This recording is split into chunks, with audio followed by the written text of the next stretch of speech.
Hans Raphael anasema, ukisikia taarifa za panga kubwa kupita Simba, unapata wasiwasi kama kweli wanajenga timu au wanabomoa. Binafsi sidhani kama ni wakati wa kufukuza wachezaji 10 na kusajili wapya 12. Kwa maoni yangu, Simba wanahitaji wachezaji wapya 5 ambao ni top upgrade, yani waliokuwepo.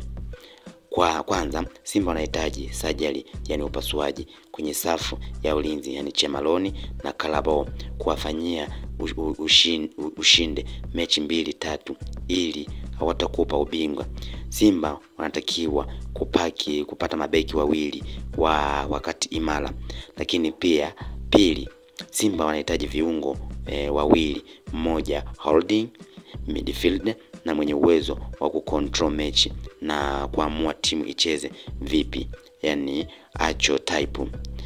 2, advance playmaker. Simba wanatakiwa kupata namba 10 mwenye uwezo wa kuchezesha timu eneo la mbele na kuleta ubunifu.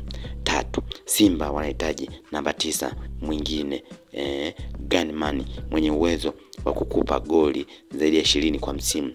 Simba wakifanikiwa kupata hawa wachezaji 5, wategemee kuwa tishio, ila wakienda kuzoa wachezaji average under 20 wapya, basi kila mwaka story itakuwa ni ile tunajenga timu. Aliweza kufunguka Hans Raphael wakati akitoa maoni yake baada ya kueleza kwamba kuwa na tetesi kwamba klabu ya Simba itapitisha panga zito kwa wachezaji takriban 10 ambao wataweza kuondoka na klabu hiyo ili kupisha maboresho ya klabu hiyo, huku akidai kwamba kama Simba watapitisha panga la wachezaji 10 na kusajili 12, basi story itakuwa ni ile ya kwamba kila mwaka tunajenga timu, kwa kuwa wanahitaji saizi wachezaji 5 tu ambao watawasaidia na kubakia na wachezaji wale ambao walifanya vizuri kwenye msimu ambao umepita. Hivyo itawasaidia kuwa tishio zaidi, tofauti na kupitisha panga la wachezaji 10 ambao wataweza kuja kuwa watatoa wachezaji 10 na watasajili wachezaji 12.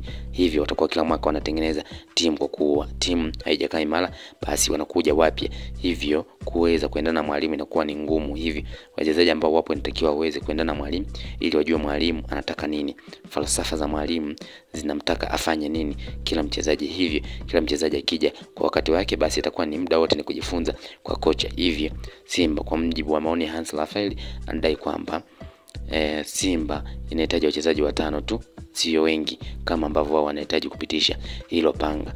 Yani kuwe na mabeki, lakini kuwe na mshambuliaji mmoja, lakini namba 9, lakini na wengine wawili ambao watakuwa ni viungo wachezeshaji pale katikati ambao watasaidia timu kuweza kupata matokeo, na kiungo mshambuliaji at least aweze kuwa na mabao 20 na zaidi kwenye msimu mmoja. Aliweza kufunguka Hans Raphael.